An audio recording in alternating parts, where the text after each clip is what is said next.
Սարգսյան, ամիսներ առաջ դուք այն անձիկ ովքեր զենքեր էին ունեցել պարգևատրված, հրավիրել էիք, մարդիկ գնացել էին, գումար էին վճարել, քննություն էին հանձնել, իսկ հիմա նոր նախագիծ եք բերել, ասում եք պարգևատրված զենքերը մինչև հուլիսի 1-ը, եթե միգուցե սխալ եմ ասում, պետք է բերեք հանձնեք։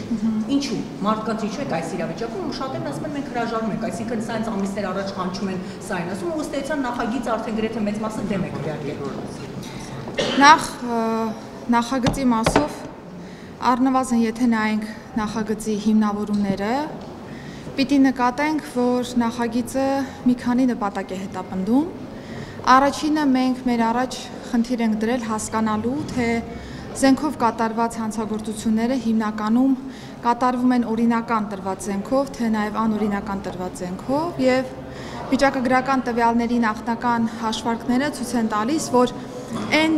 միֆը, այսպես ձևակերպեմ, որ հիմնականում հանցագործությունները հրազենի գործադրմամբ կատարվում են բացառապես ապօրինի հրազեններով, դա չկա այլևս, որովհետև մեր տվյալներով շատ են նաև այնպիսի հանցանքները, որոնք որ օրինական զենքերով են կատարվում, սա առաջին։ Երկրորդը այն մասով, որ մենք ինչպես պայմանավորվել ենք զենքի շրջանառության կարգավորման մասին օրենքի ընդունման շրջանակներում նշել էինք, որ շարունակելու ենք մոնիտորինգի ենթարկել օրենքը եւ հասկանալ, թե օրենսդրական կարգավորումների հետ կապված ինչպիսի փոփոխությունների տեղ որպես այդպիսին ունենք եւ արձանագրել ենք, որ թեև գործող օրենքը զենքի պարգևատրման մասով նախատեսում է որոշակի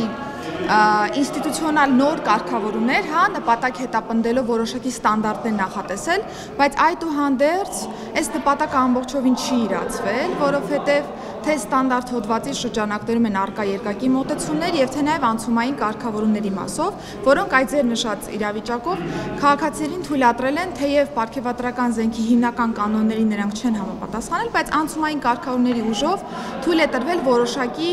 էլի երկակի մոտեցման կիրառում։ Եվ ըստ այդմ մենք մեր առաջ խնդիր էինք դրել հասկանալու իրավիճակը եւ ըստ այդմ այս երկակի մոտեցումները եւ պետության համար անկանխատեսելի, մոտեցումները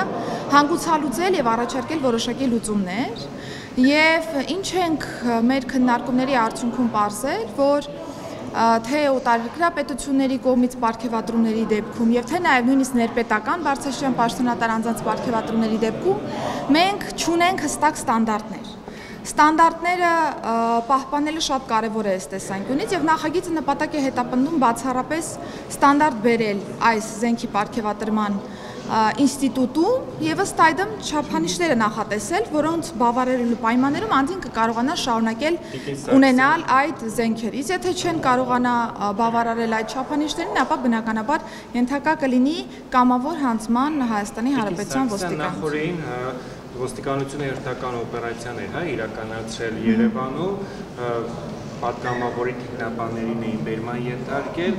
եւ 2 ժամ հետո բաց թողել։ Նախ ես ուզում եմ հասկանալ, ինչ մեխանիզմով է դա իրականացվում, այսինքն ինչ որ ահազանգ է ստացվում, որովհետեւ երբ որ բերման են ենթարկում եւ բարձում է, որ դա այդպես չէ, նույնը նաեւ Գյումրու քաղաքապետի տեխնացու Արտակ Օգաստյանի բարակայում է եղել։ Այսինքն այստեղ արդեն հասկացվում որ կա կոնկրետ քաղաքական ինչ որ մեսիջ ուղղված, ոչ թե իրավապահ գործողություն, որովհետեւ եթե դուք օպերատիվ տվյալներին սխալ եք տիրապետում, դուք նկատի չունեմ անձնապես դուք այդ համակարգը, հետեւաբար ստացվում է, որ իրականացվում է մասկի շոու։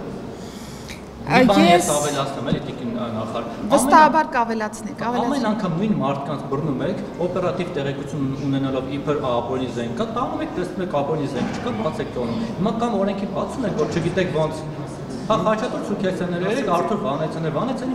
ուղեկցող մեքենա արդեն 5-րդ անգամ նույն զենքով տանում եք։ Կամ ձեր օպերատիվ բլոկը լավ չի աշխատում ձեզ սխալազեկություն։ Կամ ուղղակի ասկի շոու եք անում, չես գործընկեր ես ասած։ Ինչ եք անում։ Նախ դուք ձեր մոտեցումներով նաև այսպես ասեմ, հերքեցիկ փայլակի մոտեցումը, որ կա որոշակի քաղաքական նաև հետապնդում, որոշ անձանց նկատմամբ, որովհետև ոստիկանության համար, եթե կա օպերատիվ տվյալ զենք զինամթերքի առկայության կամ թմրամիջոցի օգտագործման կամ ցանկացած այլ իրավախախտման մասով չկա որևէ տարբերություն, թե տվյալը որ անձի մասով է ստացվում։ Եթե տվյալը կա, բնականաբար այդ տվյալը պետք է իրացվի։ Տվյալի իրացման արդյունքում կարող է հաջողություն գրանցվել, այսինքն տվյալը կարող է լինել ռեալ, բայց տվյալը կարող է լինել նաև վերջնարդյունքում ոչ հավաստի, բայց այդ տվյալը ամեն անգամ այդպես չի լինում։ Քանի անգամ եք ապօրինի զենք բռնել, օրինակ Խաչատուր Սուքիասյան կամ Արթուր Վանեցյան ուղեկցող մեքենաներում։ Մի դեպք ասեք, որ ապօրինի է։ Դուք տանում եք անհատականացման, ես բերում եմ ընդհանրական մոտեցումների դաշտ։ Մի անձի դեպքում կարող է դա հաստատվել, մյուս անձի դեպքում կարող է դա չհաստատվել, բայց այն, որ ոստիկանությունը պետք է որևէ օպերատիվ տվյալ չիրացնի, դա ուղղակի անընդունելի մոտեցում է։ Այդ գործը ով է, մի հատ ասեք իմանամ քեզ։ Այսքանը այս հարցի Հիմա ես օպերատիվ տվյալ ունեմ, Դատարանման ինստիտուտի բանը չէ։ Օպերատիվ տվյալների մասով հարգելի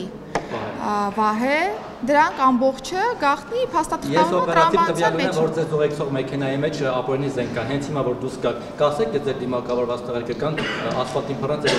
ինձ ուղեկցող մեքենայի մեջ այո, կա զենք, բայց դրանք օրինական են, որովհետև պետական պահպանության ծառայություն։ Տարեք ստուգ եք։ Ես տվյալ ունեմ, որ ապօրինի է։ Խնդրեմ։ Տիկին նախարար, իմ հարցը վերաբերում է Կարմիր Բերետավորի հայտնի արտահայտությանը, որ քաղաքացուն անհիմն անհեթեթ պահանջ էր ներկայացրել աչքերը մեջ բերում չկլորցնելու հետ կապված։ Դուք նշեցիք, որ ծառայողական քննությամբ կզբաղվեք եւ պատիժ կկրի, բայց ՆԿՆ-ից ինձ վերջերս փոխանցեցին, որ նա ազնվորեն զղջացել է եւ ՆԿՆ-ն ըստ էության դուք որոշել եք նրան չպատժել, բայց չեք կարծում, որ սա արդեն ստեղծում է իրավիճակ, որ մյուս ծառայողները արդեն այլ խախտումներ անելուց իրենց արտոնյալ կզգան, որովհետեւ կտեսնեն, որ գործընկերը չի պատժել։ Անկեղծ կլինեմ, չեմ կարծում, որովհետև ցանկացած իրավախախտման դեպքում պիտի գնահատենք ընդհանուր իրավիճակը, իրավախախտման բովանդակությունը, իրավախախտի վարքագիծը, իրավախախտման առնչությամբ, ինչպիսի մոտեցում ունի, խոստովանում է, որ կատարել է որոշակի էթիկական կանոնների խախտում, թե չի խոստովանում, եւ տվյալ իրավիճակում ես ասուլիսի ժամանակ էլ նշեցի, որ իրականացվում է ծառայողական քննություն, ծառայողական քննությամբ այո ֆիքսվել է, որ կա էթիկայի կանոնի խախտում տվյալ արտահայտության կիրառմամբ, բայց հաշվի առնելով այն հանգամանքը, որ տվյալ աշխատակիցը կարգապահ որպես այդպիսին աշխատող է հաշվի առնելով կենսագրությունը, անկեղծորեն խոստովանել եւ զղջացել է, որ այդպիսի վարքագիծ է ցուցաբերել տվյալ իրավիճակում, օրենքը թույլ է տալիս նմանատիպ ծառայողի նկատմամբ սկզբում ֆիքսել, այսինքն սա շատ հստակ է, ֆիքսել ենք, որ կա խախտում։ Իսկ կարգապահական տույժի կտորը դա արդեն ըստ իրավիճակի պետք է գնահատվի։ Կարծում եմ, որ ձեզ համար կարևոր է հասկանալ, որ ծառայողական քննությունով ֆիքսվել է, որ կա խախտումը, բայց հաշվի առնելով անձի վարքագիծը եւ անձի ընդհանուր կենսագրականը որոշվել է այս անգամ չկիրառել կարգապահական տույժի տեսքով կոնկրետ նկատի ունեմ, բայց եթե հետևեք նաեւ ներքին անվտանգության եւ հակակոռուպցիոն վարչության մեր հայտարարություններին, տարբեր ամփոփումներին, նաեւ ՆԳՆ կարգապահական հանձնաժողովի տարբեր արդյունքներին կնկատեք, որ շատ են այնպիսի ծառայողներ, որոնց որ ըստ իրավիճակի արդեն կոնկրետ կարգապահական տույժեր են նշանակվում կամ աշխատավարձային պահումների որոշակի տեսքով կամ նկատողության, խիստ նկատողության կամ ընդհանուր մինչև ծառայությունից ազատման տեսքով։ Այսինքն ըստ իրավիճակի պիտի գնահատականը տանք, Նարեկ ջան, որովհետև այլ դեպքում ստացվում է, որ մի ընդհանուր գծով, մի կանոնով պիտի բոլորին վերաբերենք եւ արդարության բաղադրիչը այդտեղ բնականաբար չի լինի։ Եվ կխնդրեմ անդրադառնալ Չարենցավանի դեպքին, երբ որ պետի տեղակալը այլ ծառայողների հետ ծեծի էր ենթարկել Արցախից բռնի տեղահանված ասեմ չեմ հիշում Արո էր այդ տղայի ամեն շնորհություն կա այն փաստաբանի եղբորը Չարենցավանի դեպքի մասով ահազանգը կար, ահազանգի հետ կապված մենք ունեցել ենք հարուցված ծառայողական քննություն, հաշվի առնելով հատկանիշների առերևույթ հատկանիշների առկայությունը, դրանք փոխանցվել են գլխավոր դատախազությանը, այս պայդրությամբ արդեն դատախազության եւ քննչական մարմինների տիրույթում է հարցը, երբ որ հանգուցալուծումը լինի կվերադառնանք ծառայողական քննության։ Տիկին նախարար Չարենցավանով մի բան էլ ես վերջերս առիթ եղավ գրեցի մի քանի անգամ, նաև ՆԳՆ-ով ճշտեցի որոշ բաներ, որ տելեգրամյան հարթակներում ոչ միայն Չարենցավանում, նաև հանրապետության այլ համայնքներում, բայց վերջին օրերին Չարենցավանում է ակտիվացել, տելեգրամյան հարթակներով կեղծ մեր լուսանկարներ են տարածում կանանց եւ դրանով շանտաժ են անում եւ գումար շորթում։ Ես կոնկրետ Չարենցավանից գիտեմ, որ մի քանի քաղաքացիներ եւի 10-ից ավել կամ գիտեմ ինչքան տրվել են այդ շանտաժին եւ գումարներ փոխանցել։ Ոստիկանությունը ինչ որ անձանց ձերբակալել էր, բայց հետո էլի բաց են թողել։ Այս խնդրին վերաբերյալ ինչ կասեք, թե այդ թմրանյութերի տարածման մասով լուրջ խնդիր կա, որի դեմ իրավապահական չի կարող անմարնել եւ թե այդ շանտաժը ծել է կարող։ Իրականում թե շանտաժի առումով, թե թմրամիջոցների ապօրինի շրջանառության առումով ես պիտի նշեմ, որ գնալով որոշակի նուրբ շերտեր են բացում նաև տարբեր առումներով, հանցանք կատարած անձանց դեպքում վարքագիծը եւս փոփոխության է ենթարկվում որոշակի, որովհետև գնալով վիրտուալ տիրույթում են, հիմնականում իրականացվում այսպիսի հանցանքները եւ երբ որ կիրառվում է օրինակ Telegram-յան ալիքները կամ այլ հնարավորությունները application-ների տրամաբանության մեջ, դրանք ավելի բարդացնում են իրավապահ համակարգի աշխատանքը, որովհետև հիմնականում գործ են ունենում արդեն նաև միջազգային գործակցության շրջանակներում հարցի անդրադարձի հետ, որտեղ որ շատ հաջող, այսպես ասեմ, փորձեր չեն ունենում բոլոր դեպքերի մասով, իհարկե կան դեպքեր, երբ որ միջազգային գործընկերությունը շատ լավ ստացվում է, բայց այստեղ դեռ դաշտ ունենք աշխատանքի, որպեսզի կարողանանք ավելի ընդլայնել մեր գործիքակազմը, բայց իրականում խնդիրը կա, այստեղ նաև կարողությունների խնդիր որոշակի առումով ունենք, սրան զուգահեռ այս խնդիրների, այո, թե տեխնիկական եւ թե նաև գիտելիքներ։ Բռնել եք, ձերբակալել եք, հետո բարձրացիք Չարենցավանի դեպքով դրա մասով ինչ-որ մանրամասն ասեք, ովքեր էին, ինչու բռնեցիք, ինչու բացվեցիք հետո, թե դուք չեք բացվեցիք, հնչականն է բացվում։ Դե քանի որ քրեական վարույթ կա նախաձեռնված, ձերբակալման որոշումը արդեն քննիչի կողմից է տրամադրվել, հետագայում արդեն ենթադրաբար բավարար հիմքեր չեն եղել շարունակելու process-ը եւ տանելու օրինակ խափանան միջոցի վրա։ Մամուլով բարձրացված այդ աղմուկից հետո մի որոշ ժամանակ դադարեց այդ շանտաժը, բայց երեք տեղեկացա, որ նորից ակտիվացել են նոր մարդկանց են էլի Չարենցավանի բնակիչները գրկել, էլի շանտաժ են անում, էլի գումար են կոռում։ Դուք եթե չեք կարողանում դրա դեմ առնել այս բանը ձեր գործիքակազմը որպես նախարար ինչ-որ կոչ ունեք, ինչ-որ հորդոր առաջարկ, հանրությունը ինչպես դիմակայի դրանց, ինչ անի։ Իրականում ես մի անգամ հարցին անդրադարձել եմ, տարբեր հանցագործությունների դեպքում շատ հաճախ ոչ միայն իրավապահ համակարգի կարողություններին է վերաբերում, հարցը, այլ նաև հանցանքից տուժած անձի վարքագծին է վերաբերում, որովհետև կան որոշակի խումբ հանցանքներ, որտեղ տուժածի վարքագիծը չափազանց կարևոր նշանակություն է ունենում հանցանքի վրա հասնելու հետ կապված, շատ հաճախ օրինակ պայմանականորեն տարբեր համակարգչային հափշտակությունների թեմաներով կամ կիբերհանցագործության այլ դրվագների հիմքերով անձինք ընդհանրապես տարբեր հարթակներում լրացնում են իրենց անձնական տվյալները եւ սա բերում է կրկին հանցագործության իրականացմանը, հորդորս մեր քաղաքացիներին հնարավորինս անվտանգ գործել վիրտուալ միջավայրում, մենք սկսել ենք արդեն կիբեր մարտահրավեր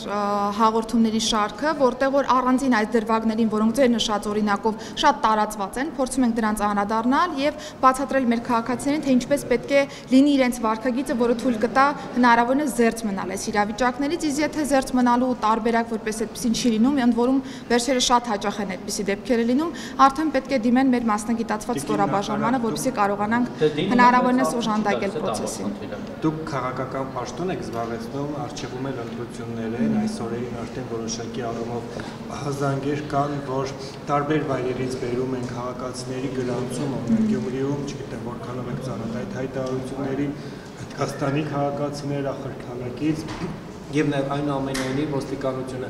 ապա քաղաքական է, թե հաշվի առնելով այն, որ դուք քաղաքական պաշտոն եք զբաղեցնելու, իրենք եւս որոշակի առումով քաղաքականացվում են եւ նաեւ այդ ընտրացուցակների անճշտությունների եւ ահազանգերի վերաբերյալ։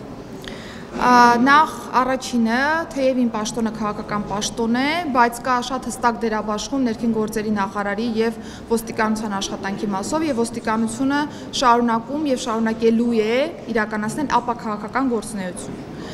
Եվ ընտրացուցակների մասով ես պիտի ասեմ, որ արդեն ներքին գործերի նախարարության պաշտոնական կայքեջում նախնական ցուցակները հրապարակված են եւ այս նախընտրական ցուցակների մասով, որպեսզի կարողանայինք հստակեցնել, հասկանալու կա օրինակ անճշտություններ տվյալներում կան, օրինակ մահացածներ, որոնք դեռևս շարունակում են մնալ ցուցակներում, համայնքային ոստիկանության օժանդակությամբ միգրացիա եւ քաղաքացիական ծառայությունը վերջնականացրել է այս ցուցակները եւ արդեն դրանք հանրային տիրույթում հասանելի տվյալներ են եւ հնդածս եթե մեր քաղաքացիները նկատեն տվյալների հետ կապված որոշակի անճշտություններ կամ լրացուցիչ ցուցակներ գրավելու հետ կապված հարցեր առաջանան, բնականաբար ըստ ընտրական օրենսգրքի այս կանոնները աշխատում են, խնդիր չկա։ Քաղաքացիները, ախրքալակցիները օրինակ կհայտնվեն Գյումրիում, կընտրեն եւ կգնան։ Ես անկեղծ ասած թեման, երբ որ ինձ հայտնի դարձավ, որ մեդիա դաշտում շրջանառվում է այդ թեման, շատ անակնկալ էր, որովհետեւ առնվազն օրենսդրությանը ծանոթ մարդիկ պիտի ունենան, որ այսօր գրանցվելով Գյումրիում կամ Փարաքյարում, դա չի տալու անձին հնարավորություն մասնակցելու մարտի վերջին ընթացող ընտրություններին, որովհետև անձը պետք է ունենա որոշակի ամսական կտրվածքով հաշվառում տվյալ բնակավայրում, որը որ նրան ընտրական իրավունքի հնարավորություն կտա։ Եթե անձիկ տվյալ ժամկետից առաջ են գրանցվել եւ շարունակում են այնտեղ բնակություն հաստատել, բնականաբար ըստ օրենքի տվյալ անձինք ունեն ընտրական իրավունք։ Այս մասով նախարարությունը պաշտոնական հայտարարությամբ հանդես եկել է եւ եթե լինեն համանման ահազանգեր, խնդրում եմ ուղղորդել նախարարություն, մենք բարձրաբանումները կտանք։ Շնորհակալություն։